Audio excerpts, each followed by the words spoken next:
kinumpara natin yung realized investment. Ano, yan yung realized ha, ito yung nagbunga, no? Hindi pledges, yung talagang nagbunga.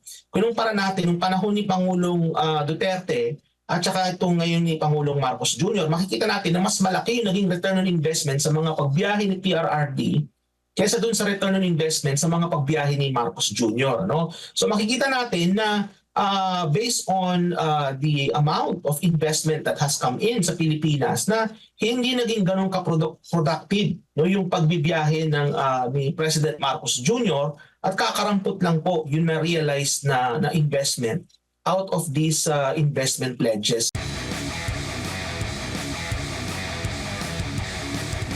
Dito tayo naman, ibang issue naman ito na dapat ding tutukan at malaman ng taong bayan tungkol ito sa pagbaba nga nitong Philippine Foreign Direct Investment noong buwan ng Hunyo. Ano pong masasabi ninyo dito?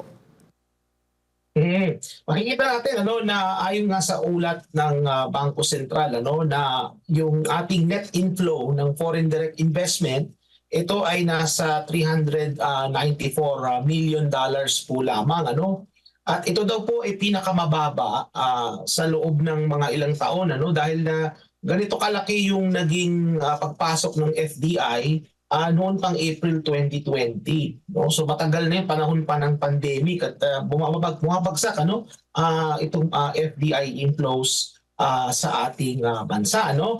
At may mga factors kasi, Jade, kung bakit bumababa yan.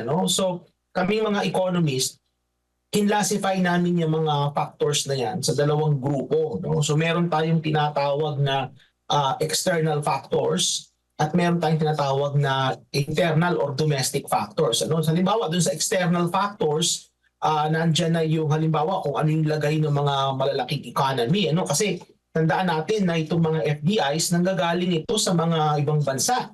So kung ano yung lagay ng ekonomiya nila, maapektuhan din tayo through the FDI inflows. Nariyan na rin yung geopolitical tensions, yung mga nangyayari sa mga kaguluhan sa iba't ibang lugar.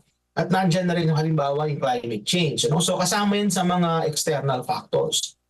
At doon naman sa internal factors na nakaka-apekto sa FDI, Jade, nandyan yung mga issue patungkol sa governance, sa political stability, yung mga polisiya ng bansang Pilipinas patungkol sa mga pag-i-invest, ease of doing business at economic stability. So yan yung mga nakaka-apekto sa FDI inflows. Pero Jade, alam mo ba na kung ikukumpara natin ang FDI inflows ng Pilipinas kaysa sa Vietnam, makikita natin na ang FDI inflows sa Pilipinas bumabagsak pero sa Vietnam ay nag-i-increase. Kasi merong mga economists na naniniwala na dahil sa kondisyon ng ekonomiya halimbawa ng Estados Unidos at ng China na kung saan matataas yung interest rate, ito ay nagkokos sa pag-decline ng investment inflows halimbawa sa Pilipinas. Kasi nga naman kung ikaw ay foreign investor, dahil mataas ang interest rate sa Estados Unidos, doon ka na lang mag-invest ng iyong pera, yung investment. Kasi mas malaki ang balik doon. Kaysa nga naman mag-invest ka sa Pilipinas. Pero hindi ganyan yung nakikita natin sa mga ibang bansa, kagaya halimbawa ng Vietnam. Alam niyo ba mga kababayan, kung ikukumpara ninyo yung investment inflows na pumapasok sa Pilipinas at sa Vietnam, sa loob ng unang 6 na buwan ng 2024, makikita po natin na sa Pilipinas po ang total na FDI inflow na pumasok from January to June of 2024 nasa $4.4 billion. Yun po yung pumasok sa Pilipinas. Sa Vietnam po, ikukumpara natin for the same period from January to June of 2024. Ang kabuuang pumasok na po na investment na FDI sa Vietnam nasa $15.2 billion.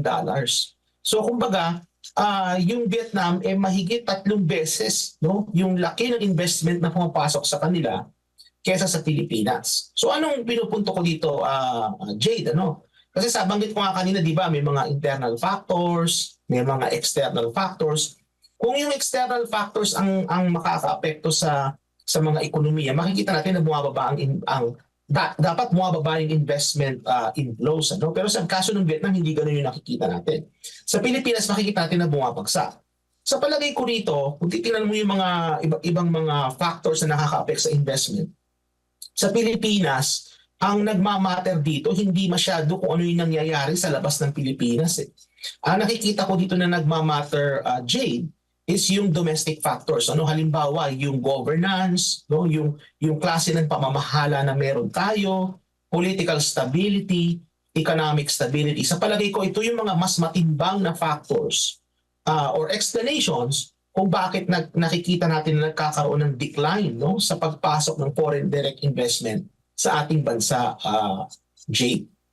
Yes, Doc, para na rin sa kaalaman ng ating mga kababayan, itong foreign direct investment sa lahat, ito yung pumasok, no, doon sa lahat ng mga pinuntahan, mga pledges na nakuha ng Pangulong Bongbong Marcos sa kanyang mga travel nung mga nakaraang mga taon. At ito ba, Doc, ay buwan-buwan ay dumarating at yun nga, pumapasok sa ating bansa? Mabuti na bring up mo yan, Jade. Ano? Kasi meron tayong tinatawag na mga hot money. So yung hot money, yan yung mga portfolio investment. Halimbawa, mag-invest ka sa stock market ng Pilipinas, hindi ganitong klaseng mga hot money ang kinoconsider natin sa datos na to. No? Pag sinabing FDI, ito yung mga klaseng investment na tama ka. No? Ito yung nagresulta halimbawa dun sa mga pagbiyahe ng President Marcos Jr. mga nagdaang buwan, ano, mga karang taon. Ito yung mga pumapasok na investment na supposedly maglilikha ng trabaho, no, na makakatulong para sa ating mga kababayan. Ano? So makikita natin na yung mga FDI na pumapasok sa atin is declining, which demonstrates na hindi naging epektibo yung pagbibiyahe ng ating Pangulo ng mga nakaraang taon. Ibig sabihin, makakarampot lang yung return on investment mula doon sa kanyang mga pagbibiyahe. Meron na akong datos na pinakita noon, dyan din sa programa ninyo, kung di ako nagkakamali, na kung sa pinakita na kinumpara natin yung realized investment. Yan yung realized, ito yung nagbunga. Hindi pledges, yung talagang nagbunga.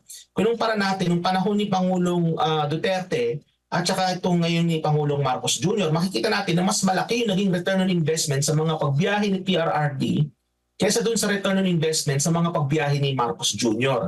So makikita natin na based on the amount of investment that has come in sa Pilipinas na hindi naging ganun ka-productive yung pagbibiyahe ni President Marcos Jr. at kakarampot lang po yung na-realize na investment out of these investment pledges, Jade. Oo, so ibig sabihin nito, Doc, sa kabuuan, generally speaking, negatibo itong implikasyon para sa ating bansa na kukonti lamang o bumabagsak itong ang mga investment na pumapasok sa ating bansa, Doc. Kasi supposedly, Jade, itong mga ganitong klaseng foreign direct investment, ito'y dapat makakalika ng trabaho para sa ating mga kababayan. No? At pag nakalikha yan ng trabaho, siyempre, makakatulong yan para matulungan yung ating mga kababayan na magkaroon sila ng sapat na kita para nga naman kahit tumataas ang presyo ng bilihin, ma-afford pa rin nila yung mga grocery, for example, pagkain at kung ano-ano pa. Pero sa nakikita natin, since na declining yung amount of foreign direct investment na pumapasok sa ating bansa, this will have an impact, for example, sa job generation, this will have impact sa total production ng iyong economy, at meron din itong impact, of course, sa overall na kalagayan ng ating ekonomiya. So ito ay isa sa mga senyales sa palagay ko na hindi epektibo yung mga polisiya ng administrasyon ito in terms of attracting investments. What they need to do is to revisit kung ano yung mga estratehiya na ginagawa nila sa pag-attract ng mga investments, because clearly it is not working. And we can see that for a comparable economy like Vietnam, na they're fairly successful in terms of attracting investments, in spite of the fact na subject ang Pilipinas at ang Vietnam sa common external factors. Kasi may mga common factors yan, Jade, na naaapektuhan ng lahat ng bansa. Pero bakit ganon? Bakit ang Vietnam, they were able to increase their investments and then tayo ay declining? Which means babalik tayo dun sa issue na it's all about governance. It's about how the economy is being managed. It's how the country is being managed. Nakikita yan ng mga investors, Jade. So bibigyan kita ng concrete example. yung nangyari sa KOJC compound, makikita natin na kung gaano kaabuso yung gobyerno, ginawang pang-aabuso ng pamahalaan sa isang private property, sa isang private entity ng KOJC. Kung kayang gawin niya ng gobyerno sa isang pribadong organisasyon, sa private entity, ay kayang gawin niya ng gobyerno sa kahit na sino, particularly sa mga investors. Halimbawa, kung ikaw ay isang investor at nakursunadahan ka ng gobyerno, ikaw ay hindi nila kaalyado or ikaw ay kaibigan ng kaaway nila, babalikan ka nila. So kung ako ay foreign investor, I would be reluctant to invest in the Philippines kung ganyan ang political climate sa bansa. At yan ay nakikita yan, Jade, ng mga investors. Alam niyo ba mga investor, mga kababayan, hindi sila bingi, hindi sila bulag. They can see what's going on sa ating bansa, At kung ganyan ang political climate sa Pilipinas, this is not surprising that we see a decline, in the amount of foreign direct investment that is coming in. Doc, paano ko sasabihin ng gobyerno na kahit bumabagsak, at least may pumapasok? Ito nga, kumpara mo noong last year, nasa $555 million yung pumasok, Pero kumpara dito sa $394 million, talagang bumaba. Oo. Alam mo, pwede nilang talagang sabihin yan na may pumapasok. Kasi meron nga naman talagang pumapasok. But the point I'm trying to make is, kung kukumpara mo yung sitwasyon ng ekonomiya natin kaysa sa Vietnam, yung sa sitwasyon natin, Jade, is mediocre. Kung kukumpara mo sa Vietnam, Vietnam was able to attract more than 3 times the size of foreign direct investments than our country for the same period in time, from January this year up to June this year. So how come Vietnam was able to do it and tayo hindi? Ibig sabihin, yung ating leadership is mediocre. In terms of there's mediocrity sa pagpapatakbo ng ating ekonomiya. Kasi we should be able to attract a lot of investments, given kung anong meron tayo sa Pilipinas. Napakaraming assets ng ating bansa. We have a young workforce. We have natural resources. We have everything that we need in order for us to succeed in our economy. Ang nagiging hadlang dito, Jade, is yung governance, yung quality ng pamamahala na meron tayo. At sa palagay ko, this is what is actually hindering us or preventing us from developing further in terms of sa ating ekonomiya, Jade.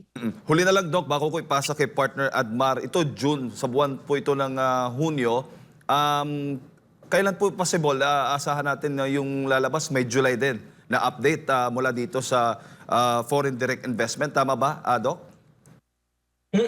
Kasi ang pagre-report naman yan, Jade, is monthly, itong mga foreign direct investment. And inaabangan natin yan kasi makikita natin kung anong sentimiento ng mga investors. May mga ibang leading indicators din na magandang tingnan, Jade, kung saan itong mga leading indicators na to. Makikita natin yung investor sentiment. At kung ano yung lagay ng mga investors, that is reflective. Kung ano yung na-observe natin sa actualized foreign direct investment na pumapasok sa Pilipinas, sa bansa natin. At nakikita nga natin na declining yung investments na pumapasok, which shows na na negative yung investor sentiment sa ating bansa. Kasi kung yan ay positive, that should be increasing. Pero makikita natin, it's declining. And hindi lang yun, kung ikukumpara mo sa ibang bansa, the other countries like Vietnam, their FDIs are increasing. So clearly, makikita natin that sa datos na yan, maganda abangan natin yung sa July kung anong magiging kahihinatnan yan. Kasi makikita natin that there is a trend in terms of investor sentiment, which is actually negative, Jay. Given the situation, huli na lang, Doc, inaasahan natin na possible na bababa dahil nga wala pa tayong malinaw na direksyon pagdating dito sa pagdugon sa ekonomiya ng ating bansa. Doc, tama ba? Tama yan, Jade. Kasi alam nyo, itong ating gobyerno sa ngayon, they're very good in terms of distracting the people from the issues na kinahaharap ng ating bayan.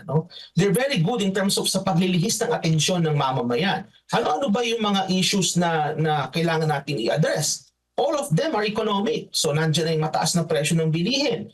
Yung latest inflation figures, Jade, nakikita natin na ang rice inflation, bagamat bumaba, mataas pa rin ito. Nasa 15% pa rin ang rice inflation.